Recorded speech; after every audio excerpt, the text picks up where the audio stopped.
Señor, el portátil de su esposa está reparado, pero necesito hablar con usted en privado, dijo Jaque, el técnico de la tienda de electrónica, mirando nerviosamente a ambos lados antes de susurrar, salga de casa ahora mismo, señor.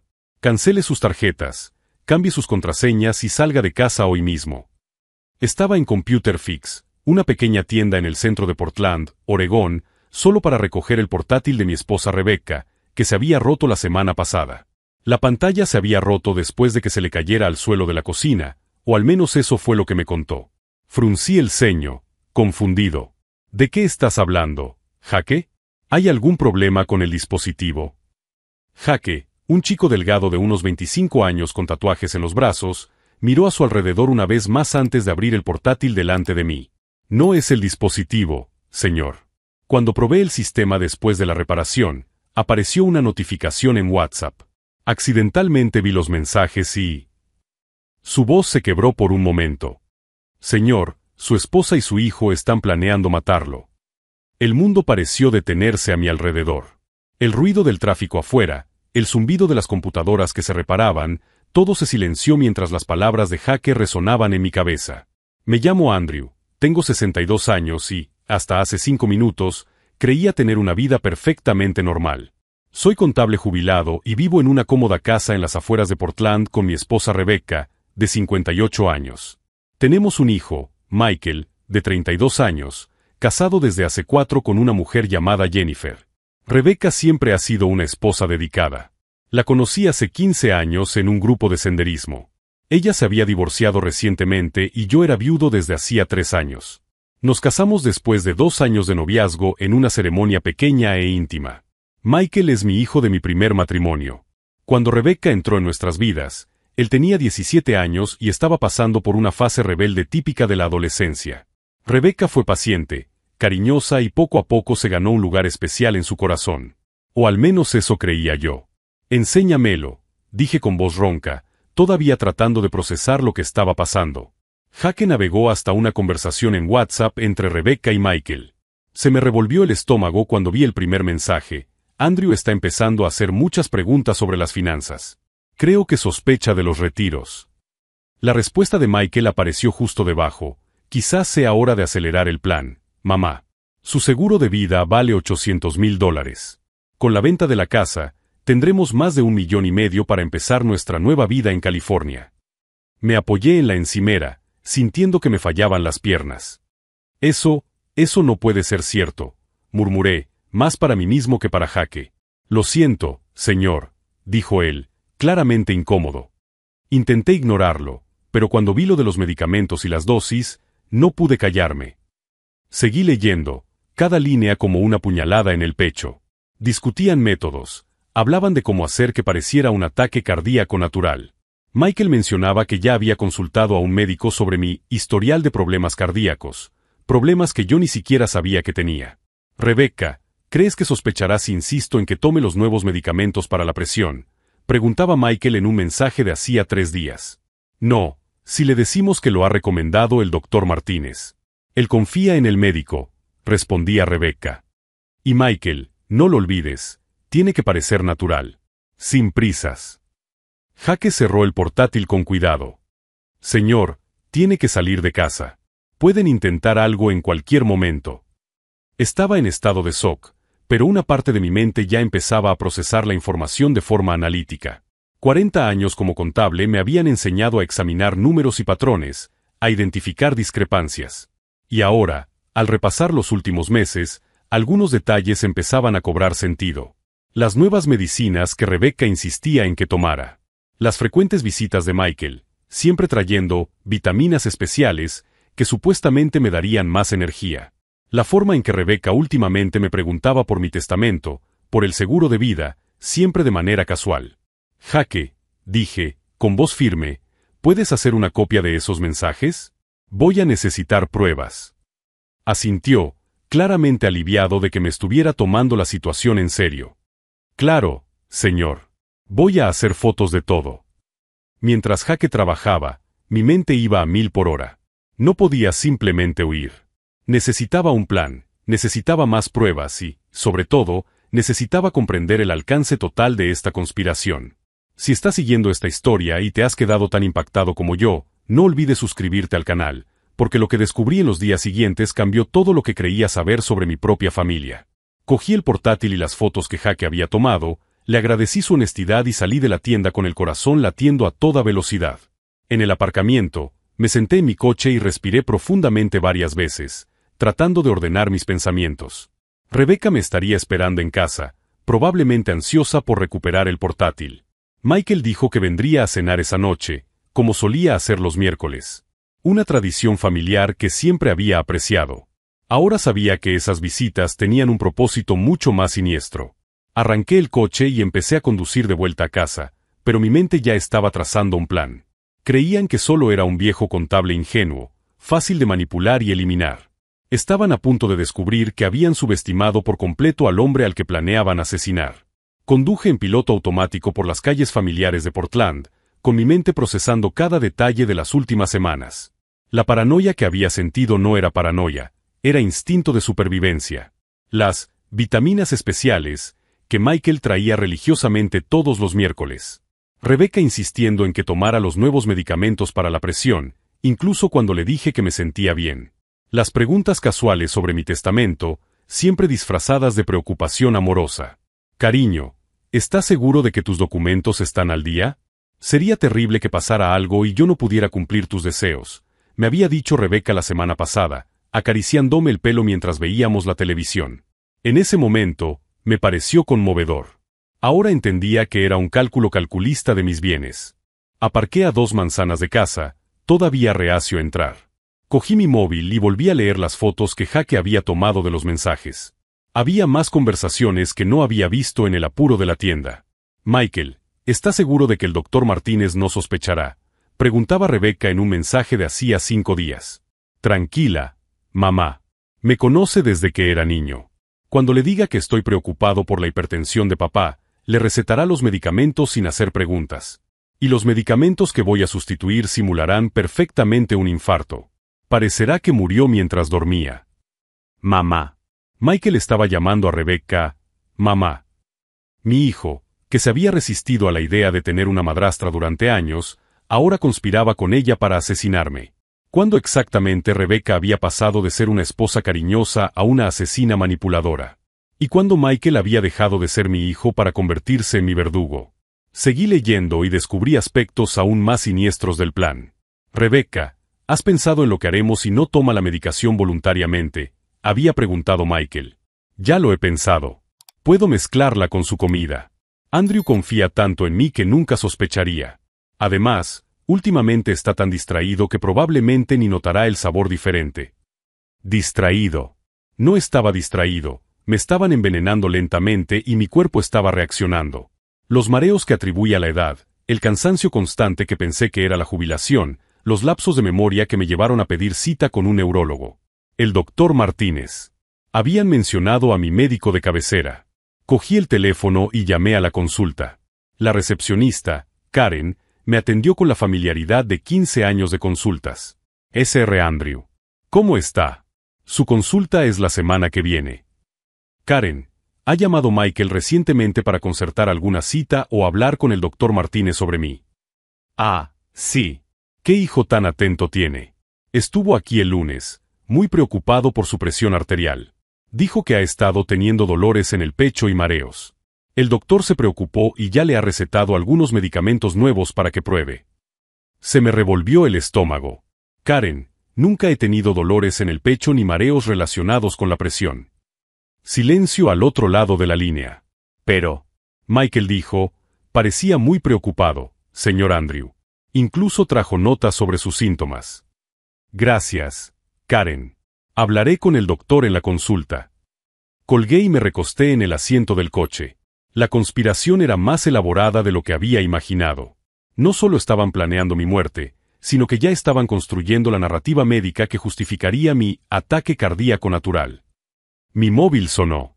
Era Rebecca. Andrew, ¿dónde estás? Hace 1 hora que saliste a buscar mi portátil. Respiré hondo, forzando la normalidad en mi voz. Tuve que resolver algunas cosas en el centro. Ya vuelvo. ¡Qué bien! Michael ha llegado temprano hoy. Ha traído esas vitaminas que te gustan y está ayudando a preparar la cena. Hemos hecho tu plato favorito. Claro que lo habían hecho. Probablemente cargado con las medicinas que Michael había conseguido del doctor Martínez. Maravilloso. Llegaré en 15 minutos. Te quiero, cariño. Las palabras que antes me alegraban el corazón ahora sonaban como la despedida de una viuda negra a su presa. Conduje lentamente hacia casa, observando mi propia calle con otros ojos. La casa blanca de 2 pisos con el jardín que Rebeca cuidaba meticulosamente ahora parecía el escenario de una película de terror. Las ventanas iluminadas que siempre habían representado calidez y seguridad ahora albergaban a 2 asesinos que planeaban pacientemente mi muerte. Aparqué en el garaje y respiré hondo varias veces. Tenía que actuar con normalidad, al menos hasta descubrir el alcance completo de la conspiración. Como contable, sabía que todo fraude deja huellas. Y si Rebeca y Michael estaban planeando matarme por dinero, había otros aspectos financieros que tenía que comprobar. Entré por la puerta trasera y oí voces alegres que provenían de la cocina. «Papá». Michael se levantó para abrazarme, la misma cálida muestra de afecto que asociaba con nuestras cenas semanales. «¿Cómo te ha ido el día?». Ahora podía ver la falsedad detrás de la sonrisa, la forma en que sus ojos no reflejaban una alegría genuina al verme. Era la cuidadosa actuación de un hombre interpretando el papel de un hijo cariñoso. «Bien, hijo. ¿Y el tuyo?». «Productivo. Estaba hablando con Rebeca sobre tus finanzas. Está preocupada porque se te olvida pagar algunas facturas». Otro dato más de la narrativa. Establecer que estaba perdiendo capacidad mental.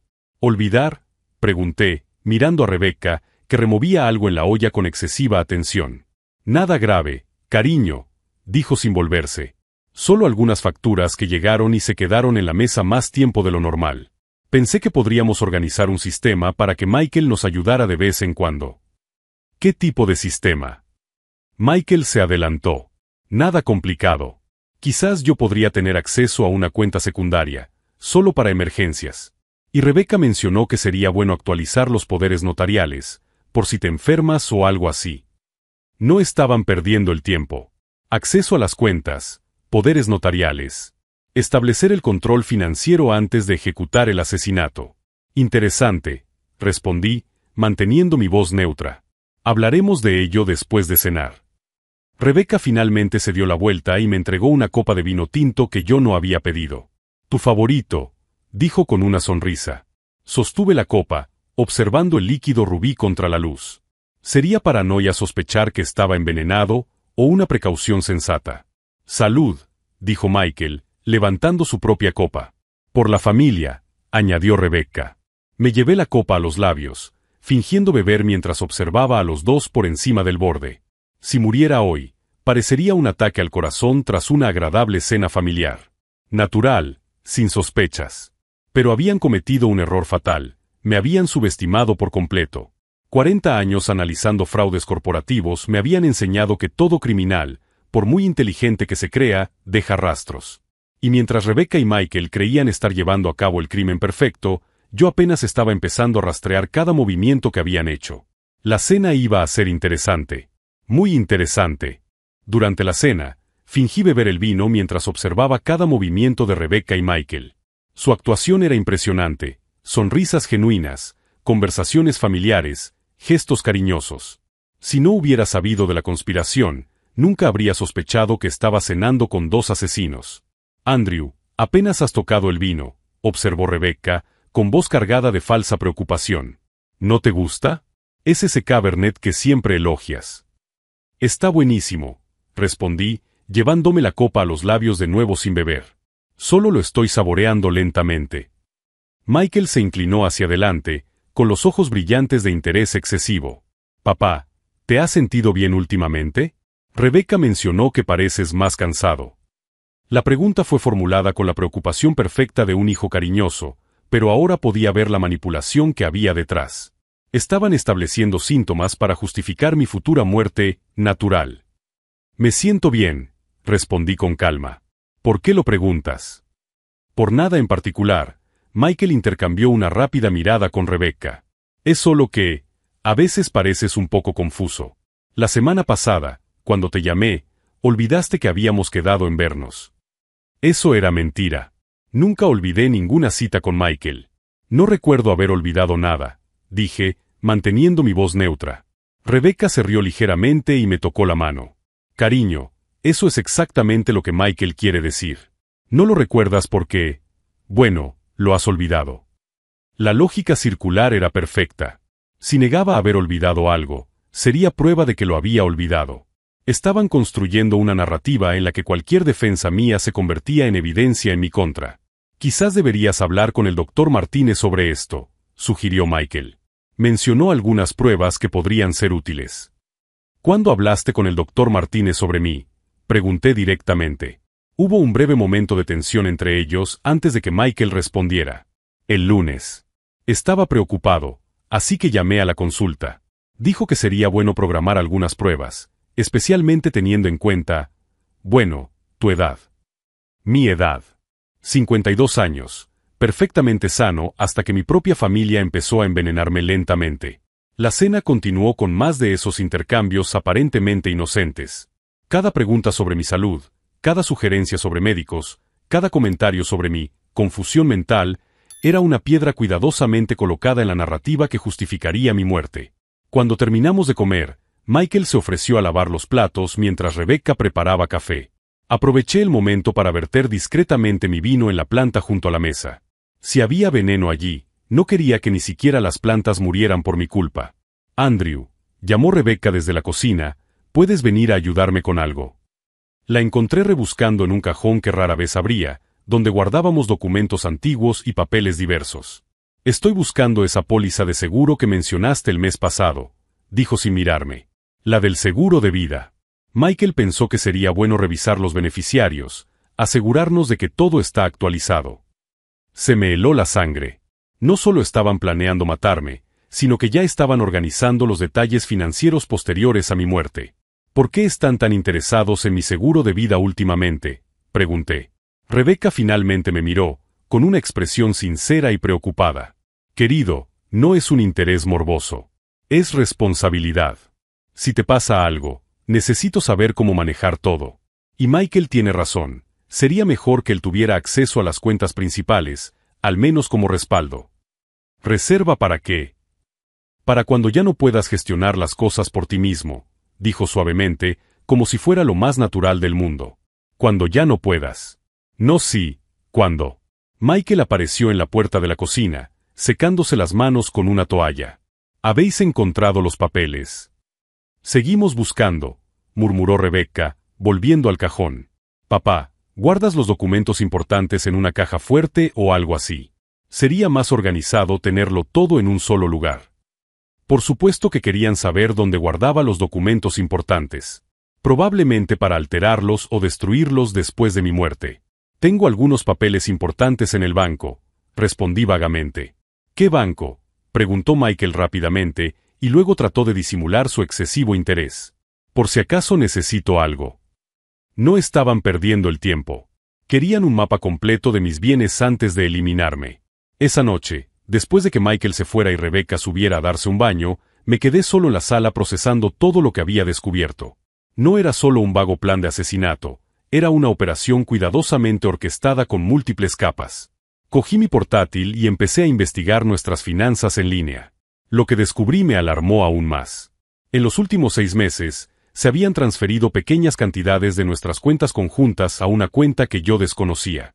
Nunca eran cantidades lo suficientemente altas como para llamar la atención, $200 aquí, 300 allá, pero que sumadas ascendían a casi $8,000.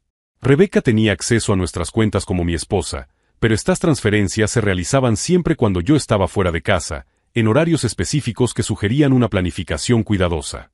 Había más. Nuestro seguro de vida había sido modificado 3 meses atrás. El valor de la cobertura se había incrementado significativamente, de $300,000 a $800,000. Una modificación que yo no había autorizado ni firmado. O al menos no recordaba haber firmado. Revisé mis archivos hasta encontrar la documentación. Ahí estaba mi firma, certificada por notario. Pero no recordaba haber estado en una notaría en los últimos meses. Analicé la firma cuidadosamente. Era muy parecida a la mía, pero había pequeñas diferencias en las curvas que yo siempre hacía de una manera específica. Demasiado pequeñas para ser detectadas por ojos no entrenados, pero claramente visibles para alguien que lleva 52 años firmando con su propio nombre. Mi firma había sido falsificada. Seguí investigando y descubrí otras discrepancias. Cambios en el testamento que no recordaba haber autorizado. Modificaciones en cuentas bancarias. Pequeños ajustes legales que, individualmente, parecerían administrativos, pero que colectivamente transferían un control significativo de mis bienes a Rebecca y establecían a Michael como beneficiario principal de todo. Era una red financiera tan compleja que debió haber llevado meses tejerla. Rebecca bajó las escaleras en bata, con el pelo aún húmedo por el baño. ¿Todavía despierto, cariño? ¿Qué estás haciendo? Solo organizando algunas cosas, respondí, cerrando rápidamente el portátil. Se acercó y me besó la frente con ternura genuina. No trabajes hasta muy tarde. Últimamente estás muy cansado. Cansado porque me estaban envenenando lentamente, pensé, pero solo sonreí. Subiré en unos minutos. Después de que ella subió, llamé a Jake, el técnico de la tienda de electrónica. Era tarde, pero su número estaba en la tarjeta que me había dado. ¿Andrew? ¿Todo bien? Jake, necesito más ayuda. ¿Puedes recuperar mensajes más antiguos del portátil de Rebecca? Quiero saber cuánto tiempo lleva pasando esto. Puedo intentarlo. Los mensajes de WhatsApp se guardan en la copia de seguridad. ¿Quieres que le eche un vistazo? Sí. Y Jake, ¿conoces a algún abogado? ¿Alguien discreto? Mi primo trabaja en un bufete en el centro. Es especialista en derecho penal. ¿Quieres su contacto? Sí. Y Jake, gracias. Me has salvado la vida. Todavía no, señor. Pero lo conseguiremos. Colgué y me recosté en el sillón, con la mente funcionando con una claridad que no sentía desde hacía meses. Los síntomas de confusión, el cansancio, los lapsos de memoria, ahora todo tenía sentido. No estaba envejeciendo ni desarrollando demencia. Me estaban envenenando metódicamente para crear los síntomas que justificarían mi muerte.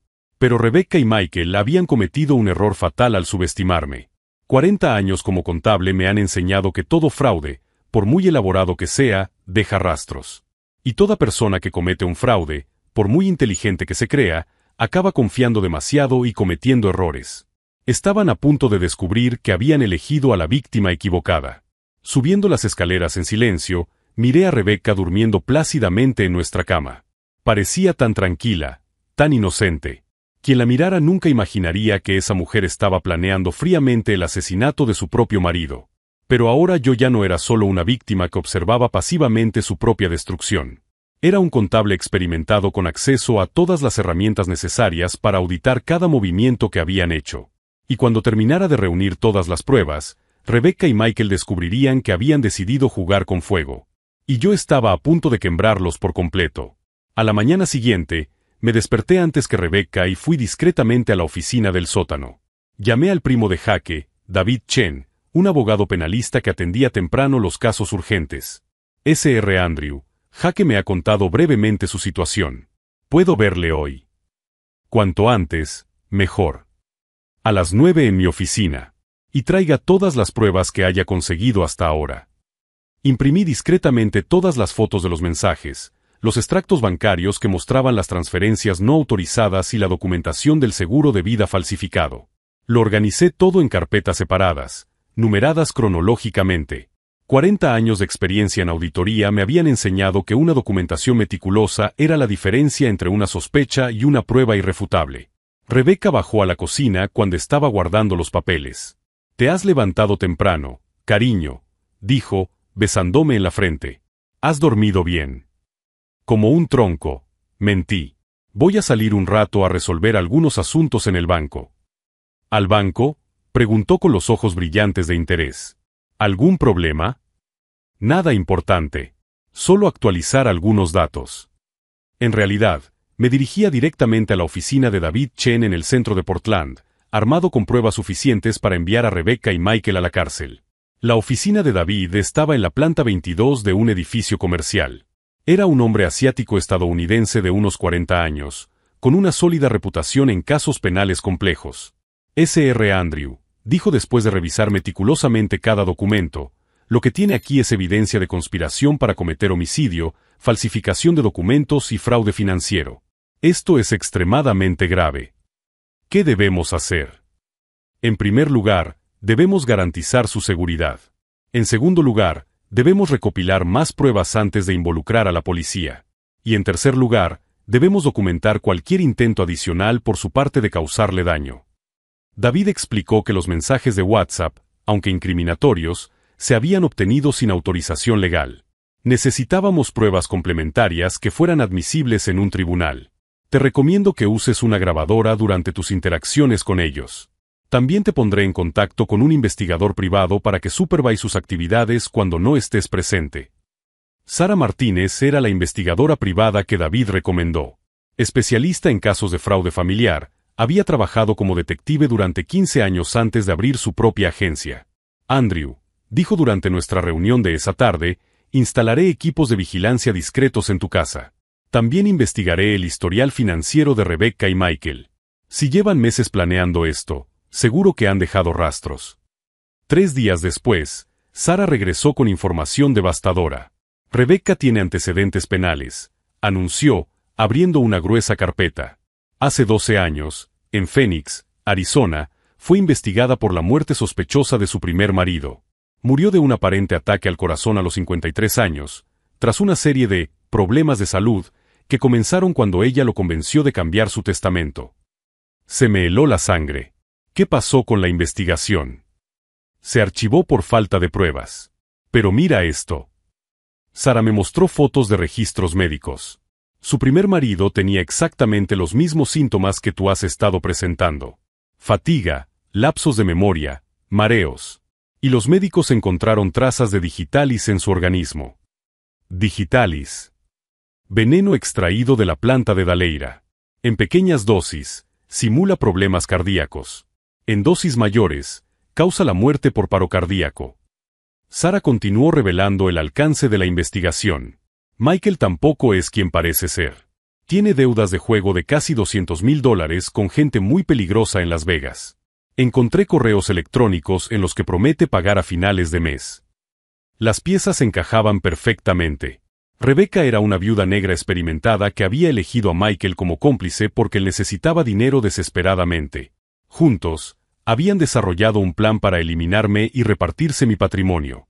Hay más, dijo Sara, sacando fotografías de una carpeta aparte. Se reunieron ayer en Riverside Park. Nuestro equipo de vigilancia captó toda la conversación. Me entregó unos auriculares conectados a una grabadora digital. Las voces de Rebecca y Michael se oían con total claridad. Andrew se está volviendo más suspicaz, decía Rebecca. Ayer hizo preguntas extrañas sobre el banco. Quizás deberíamos acelerar el calendario, respondía Michael. ¿Cuánto tiempo más crees que podemos mantener el envenenamiento gradual? 2 semanas más, como máximo. Después de eso, empezará a presentar síntomas más evidentes. Tenemos que terminar antes de que busque otro médico. ¿Y si sospecha antes? La respuesta de Rebecca me heló la sangre. Entonces tendremos que improvisar. Un accidente doméstico. Una caída por las escaleras. Un accidente de coche. Cualquier cosa que parezca natural para un hombre de su edad con problemas cardíacos. Me quité los auriculares, sintiendo náuseas. No solo estaban planeando matarme, sino que estaban ajustando activamente los métodos en función de mi comportamiento. Sara, ¿cuántas pruebas más necesitamos? Las suficientes para garantizar una condena sin posibilidad de apelación, respondió con firmeza. Quiero que pasen décadas en la cárcel. Volví a casa esa noche con una grabadora digital escondida en el bolsillo de la camisa y un plan cuidadosamente elaborado. David había organizado una reunión con el fiscal para la semana siguiente, pero primero teníamos que documentar sus próximos intentos de envenenamiento. Si esta historia de traición familiar te está dejando tan impactado como a mí, no olvides suscribirte al canal para ver cómo esta venganza meticulosamente planeada destruirá por completo sus vidas. Rebecca estaba preparando la cena cuando entré. Hola, cariño. Michael llamó antes. Pasará por aquí mañana para hablar de tus finanzas. Ha traído a un amigo contable que puede ayudarte con algunas inversiones. Un amigo contable. Probablemente otro cómplice para facilitar el robo de mis bienes después de mi muerte. ¡Qué bien!, respondí, encendiendo discretamente la grabadora. ¿Qué tipo de inversiones?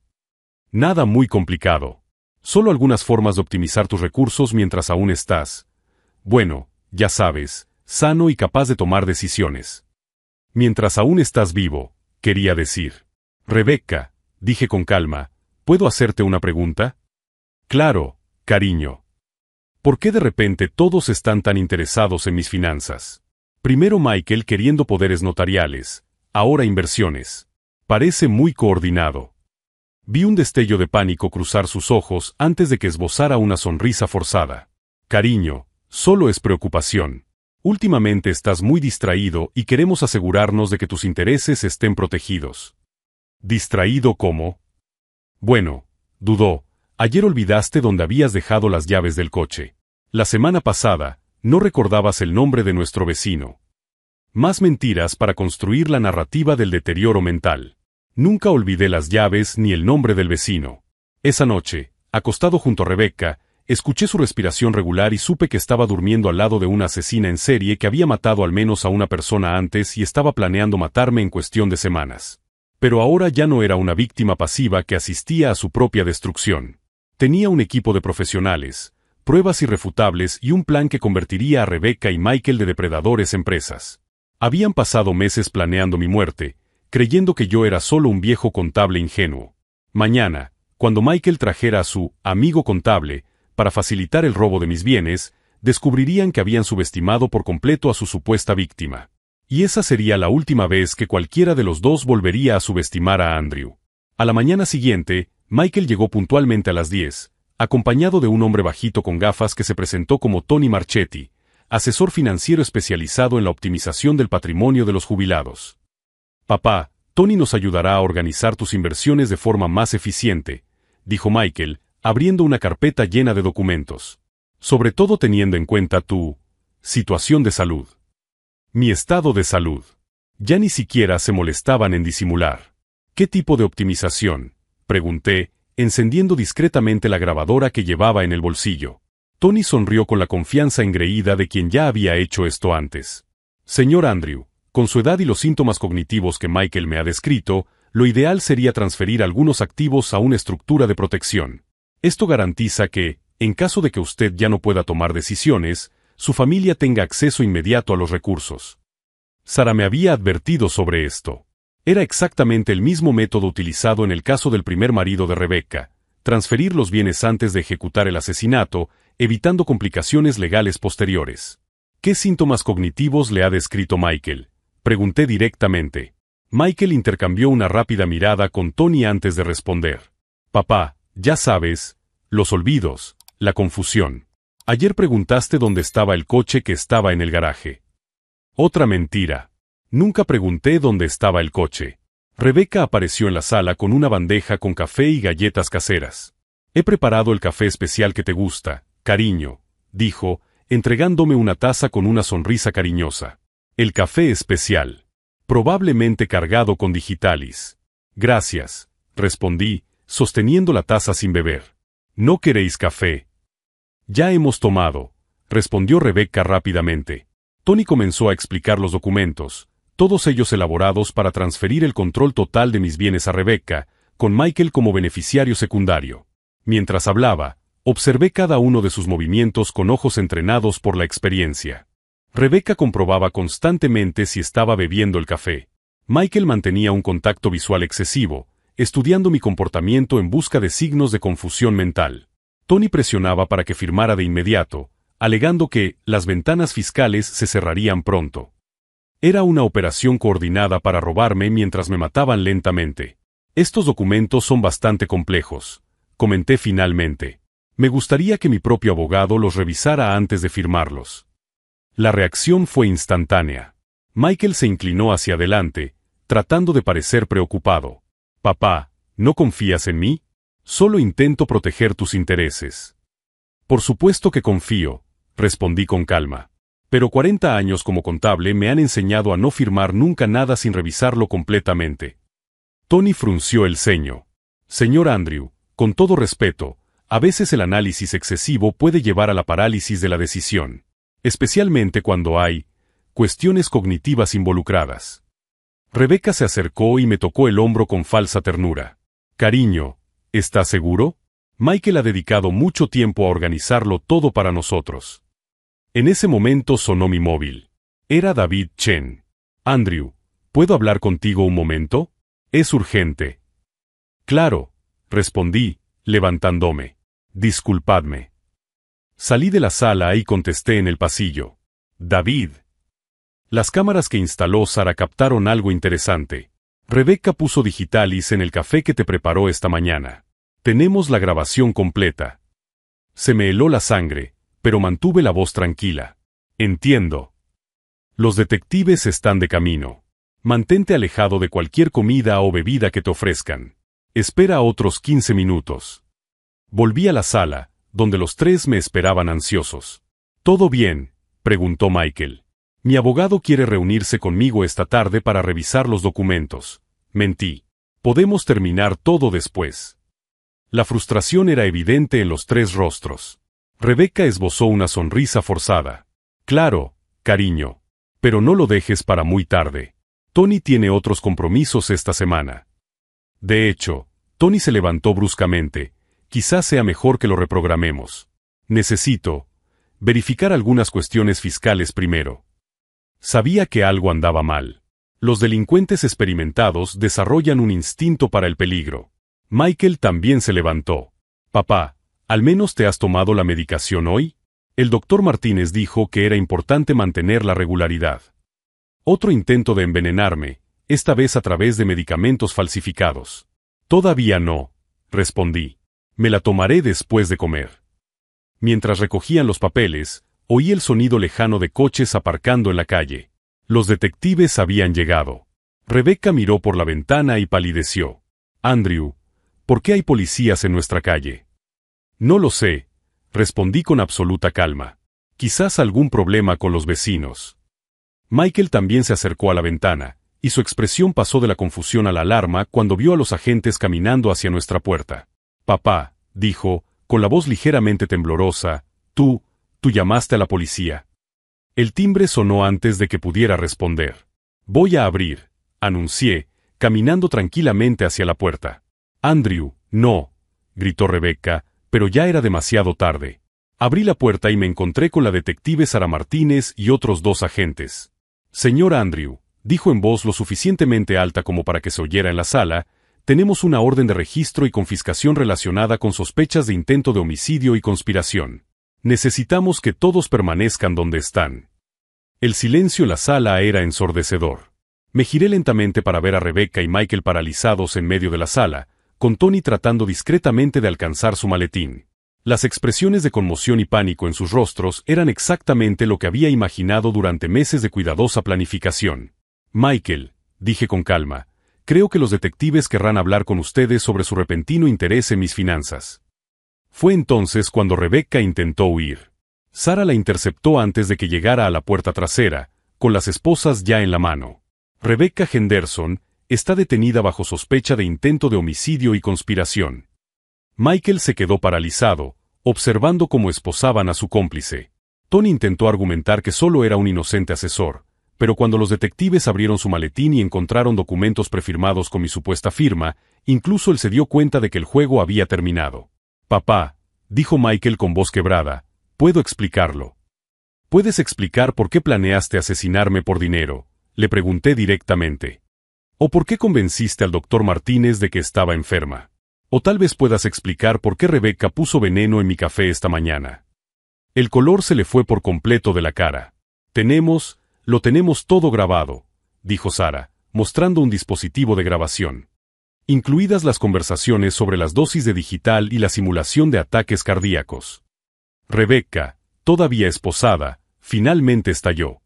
No lo entiendes. Lo estaba desperdiciando todo. Vivía como un viejo tacaño cuando tenía una fortuna. Nos merecíamos esa vida. Michael intentó callarla, pero ya era demasiado tarde. Y tú, Michael, continué, con la voz cada vez más firme, mi propio hijastro, planeaste fríamente mi muerte por deudas de juego. ¿Cómo lo has descubierto?, murmuró. Porque 40 años como contable me han enseñado a reconocer el fraude, respondí. Y vosotros dos habéis dejado rastros por todas partes. Mientras se los llevaban esposados, Rebeca gritó por última vez: «Morirás solo, viejo tacaño. Solo y sin nadie que herede tu preciada fortuna». Cerré la puerta y me recosté contra ella, permitiendo por fin que el alivio se apoderara de mí. Meses de terror silencioso, de vivir sabiendo que las personas más cercanas a mí planeaban mi muerte, habían llegado a su fin. David llegó 20 minutos después y me encontró sentado tranquilamente en la sala, bebiendo un té con verdadera tranquilidad por primera vez en meses. «¿Cómo te sientes?», preguntó. «Como alguien que acaba de descubrir que aún le queda mucho por vivir», respondí. Pero aún quedaba un último giro inesperado. Sara regresó esa tarde con noticias que lo cambiarían todo de nuevo. «Andrew», dijo Sara, abriendo una nueva carpeta, «Rebeca no solo planeaba matarte. Hemos encontrado pruebas de que ya lo ha hecho antes. 3 veces. Se me heló la sangre. 3 veces. Phoenix, Arizona, el primer marido. Denver, Colorado, un novio rico de 67 años. Y Tampa, Florida, otro marido que murió, naturalmente, después de cambiar el testamento».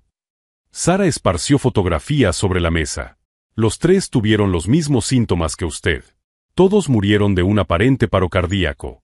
Y en todos los casos, Rebeca heredó fortunas considerables. La mujer que creía conocer era una asesina en serie. ¿Michael lo sabía? Por las conversaciones interceptadas, no. Ella lo manipuló tanto como intentó manipularte a ti. Le prometió $50,000 para saldar sus deudas de juego, pero planeaba eliminarlo después de conseguir su dinero. 2 semanas después, me senté en el tribunal viendo cómo Rebeca y Michael recibían sus sentencias. Rebeca fue condenada a cadena perpetua sin posibilidad de libertad condicional por 4 cargos de asesinato en primer grado, incluidos los 3 maridos anteriores que los detectives lograron investigar. Michael recibió 25 años por conspiración e intento de asesinato. En el momento de la sentencia, finalmente me miró a los ojos. «Papá», dijo con voz quebrada, «lo siento mucho. Ella me convenció de que estabas enfermo, de que sería misericordioso». «Michael», respondí con calma, «elegiste el dinero por encima de la familia. Ahora tendrás mucho tiempo para pensar en esa elección». Vendí nuestra casa una semana después. Cada habitación estaba llena de recuerdos contaminados por la traición. Compré un moderno apartamento en el centro de Portland, cerca de la oficina de David Chen, que se había convertido en algo más que mi abogado. Era un verdadero amigo. Los exámenes médicos confirmaron que mi organismo se estaba recuperando completamente de los efectos del envenenamiento. El doctor Martínez, que había sido manipulado inocentemente por Michael, se convirtió en mi médico personal y supervisó mi recuperación con especial atención. Jaque, el técnico que me salvó la vida, recibió una recompensa de $10,000. Utilicé parte de la herencia que Rebeca nunca pudo robarme para crear un fondo de protección para personas mayores víctimas de abuso financiero. Si esta historia de traición y venganza te ha llegado al corazón, suscríbete al canal para ver más historias en las que la justicia prevalece sobre la codicia, como siempre digo a quienes me preguntan por la experiencia. 6 meses después del juicio, recibí una carta en la cárcel. Era de Michael. «Papá, sé que no merezco tu perdón, pero quiero que sepas que estoy haciendo terapia aquí dentro. Estoy tratando de entender cómo llegué a este punto. Rebeca me mostró conversaciones falsas tuyas con médicos, documentos falsificados sobre tu salud. Pensaba sinceramente que estaba sufriendo. Eso no justifica nada, pero explica cómo me manipularon. Algún día, cuando salga de aquí, me gustaría intentar redimirme». Guardé la carta sin responder. Quizás algún día, cuando el dolor disminuya, considere algún tipo de reconciliación. Pero ahora no. En el primer aniversario del encarcelamiento de Rebeca, David me llamó con noticias sorprendentes. «Andrew, han encontrado 2 víctimas más. Una en Texas y otra en California. El FBI está investigando a Rebeca por ser potencialmente la asesina en serie más exitosa de los últimos 20 años. Descubrir que había escapado de una depredadora que había matado al menos a 5 personas antes que a mí me dio una nueva perspectiva de mi experiencia.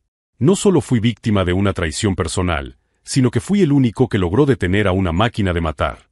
Hoy, 2 años después, vivo una vida completamente diferente. Tengo nuevos amigos, nuevos pasatiempos, una nueva perspectiva. Aprendí que la familia no es sangre ni un papel firmado, sino las personas que se preocupan genuinamente por tu bienestar. Jaque sigue arreglando mis aparatos electrónicos y siempre rechaza el pago. David y yo almorzamos cada 2 semanas y hablamos de casos interesantes de su despacho. Sara se ha convertido en asesora de seguridad personal para personas mayores, utilizando mi caso como estudio principal. ¿Y Rebecca? He oído que en la cárcel sigue intentando manipular a otras reclusas, alegando inocencia y culpando a todas sus víctimas. Algunas personas nunca cambian. La última vez que pensé seriamente en ella fue durante un paseo por el parque donde Sara me mostró las primeras pruebas. Al observar a las familias jugando y a las parejas de ancianos caminando de la mano, me di cuenta de algo fundamental. Rebecca intentó destruir mi capacidad de confiar, pero solo me enseñó a confiar mejor. Ahora sé identificar la manipulación, reconocer las señales de alerta y valorar las relaciones genuinas. Irónicamente, la mujer que intentó matarme me ha hecho más vivo que nunca. Michael escribe ocasionalmente cartas cada vez más lúcidas a medida que avanza la terapia. Quizás algún día le responda. Quizás algún día podamos reconstruir algún tipo de relación. Pero será en mis términos, cuando yo esté listo. Si has llegado hasta aquí en este viaje de traición y justicia, no olvides suscribirte al canal y comentar tu parte favorita de la historia. Compártelo con quienes necesitan escuchar que, incluso en las situaciones más desesperadas, siempre hay una salida para quienes mantienen la cabeza fría y actúan con inteligencia.